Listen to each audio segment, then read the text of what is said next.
What's up, everybody? It's your boy Will Carter, and welcome back to my YouTube channel. If you guys are new here, we all welcome you to my channel. Before we go any further, make sure you guys are hitting that subscribe button.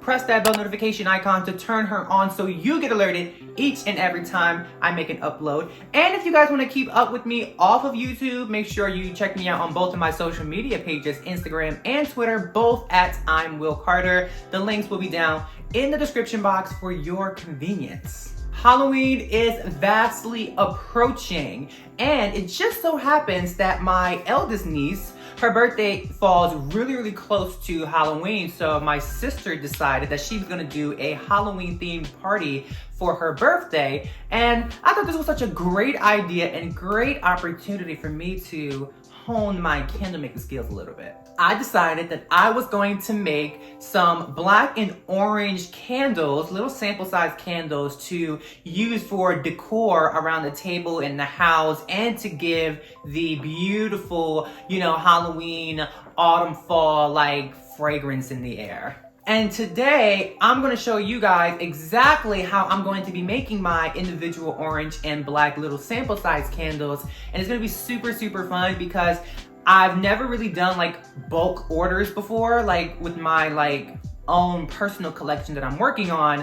I've been still in the testing phase, making one at a time kind of thing, or at least just maybe 3 to test them to see how they perform next to each other. But to be making a batch of candles, even if there are sample sizes, it's a big deal and a big step for me in practicing. Also, I don't have any prior experience with working with candle dye and coloring my candles, so this is definitely gonna be fun. And depending on how I really feel about these candles when they come out, maybe I'll color my candles in the future. We'll see.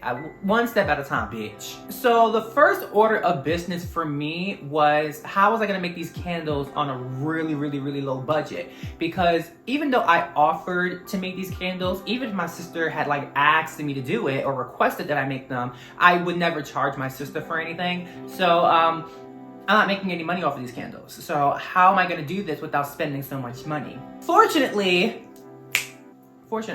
I have 7 pounds of 464 soy wax. If you guys are subscribed to my channel and you remember in the beginning, I started with Golden Brand's 464. I ended up not liking it, maybe 3 pounds in. I'm lying, maybe 1 pound in, I didn't like it, but I was like, you know what, let's use these next 2 pounds to see if maybe I'm bugging. I wasn't bugging, bitch, I didn't like it. And since I decided that I'm gonna use a different wax for my business, which is coconut soy 93, that's coconut 83 and soy 10 mixed together. You get it? Coconut soy 83 plus 10 is 93. Ooh, didn't he do that? The 464 wax was just sitting there, just taking up space because I'm not using it anymore. Until now, now I found a purpose for it. Granted, I still don't like the fucking wax, bitch, but I need to use it for something, otherwise it's just gonna end up in the garbage and that's just gonna be a waste of fucking money. Okay, so I got the wax out the way. Then I'm thinking, well, okay, now I gotta buy some tins to make these candles in. But then I realized, oh bitch, you have tins. If you guys remember from one of my older YouTube videos, I did a video showing the new candle supplies that I bought, and I showed that I bought these so that I can, do some testing in these. But then I realized that that was a terrible idea. And if you're gonna test, you need to test in whatever vessel you plan on actually making your candles in. So I never actually used these. So I have a whole box of these that I'm like, oh bitch, you lit. The only thing that I actually had to purchase was the fragrance oil pumpkin strudel from West Coast Candle Supply. I love it. I had a chance to sample it beforehand because they did send me a sample in one of my older orders, I think, with the soy 10. I think they sent that as a sample. And I loved it, so I decided, okay, I'll use this. It's very Halloween, very fall. And I also had to buy the candle dye, but there was no getting around that because I needed the candle dye. So I barely spent anything for this, so it's just perfect. I'm so excited to do this. So now let's transition over to the table and let's make these candles and wish me luck, because you know how I feel about 464 and I never worked with candle dye before. So, okay.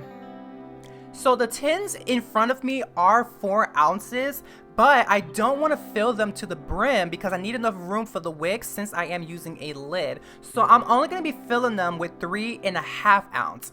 However, when I'm weighing everything out in my picture, I like to up my fill weight by like half an ounce, because I find that like whenever I'm pouring and I get to the last candle, I'm always like slightly under, because like I might have poured a little bit too much in one of the other candles, and like one of the candle was a little bit under. So I just like to make sure that there's enough measured out for all of the candles, at least the bare minimum of 3.5 ounces. So I'm measuring out for a 4-ounce candle, even though I'm only going to be pouring 3.5 ounces, multiplied by 5, since I'm making 5 candles at a time. So that brings me to 1.13 pounds of wax.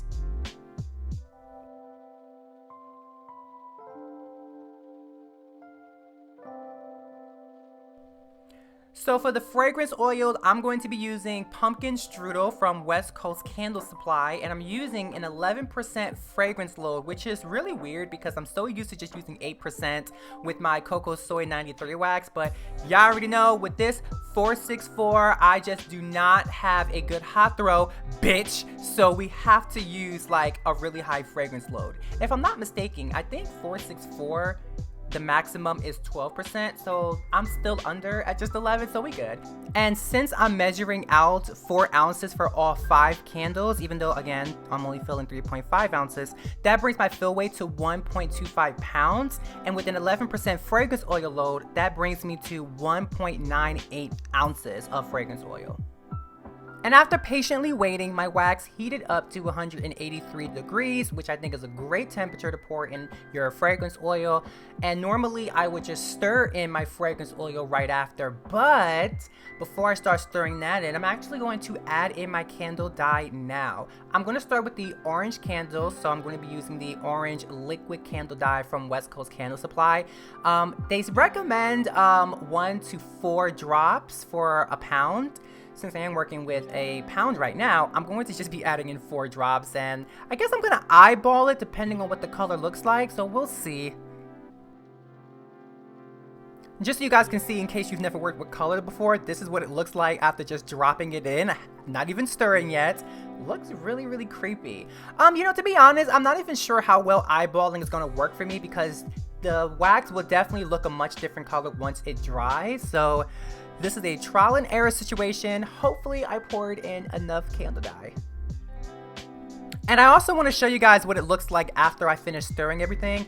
Definitely not looking orange to me, more of like a super dark red.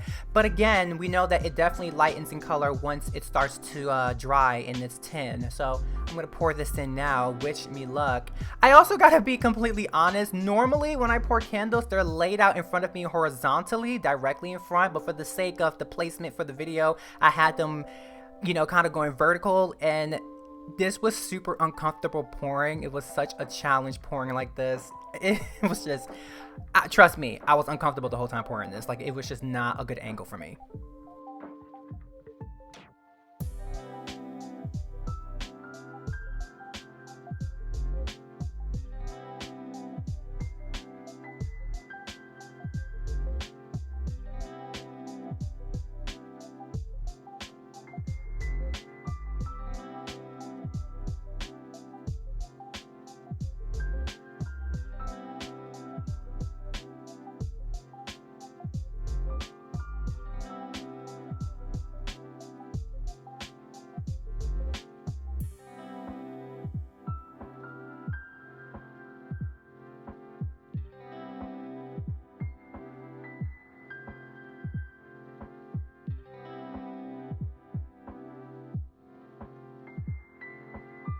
I also make candles with a black candle dye. I didn't show that part on camera because it's the same exact process, just using a different color dye. The ones in the middle are the ones I put the black candle dye in, and clearly they did not come out black, which is funny because they definitely poured in black like you see on the bottom row. That's exactly how they poured in, but you really don't know what the true color is going to be until they dry. So with the black one, you know, you really definitely have to like use a little bit more from my experience. The orange ones came out perfect. You know, I love the color. It came out amazing. They're all still drying, but definitely this orange was a success. So much so that I'm definitely going to be playing with color a lot more in the future. But just keep in mind, it's important to test these colors out because again, you don't know what the color will be until it fully cools down.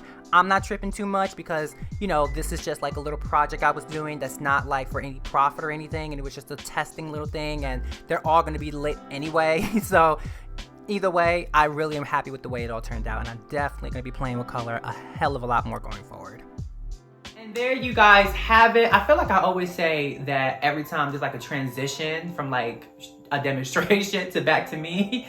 But listen, I had a lot of fun doing this because I'm just so used to just like the natural like color of the candle, and I really loved how this came out.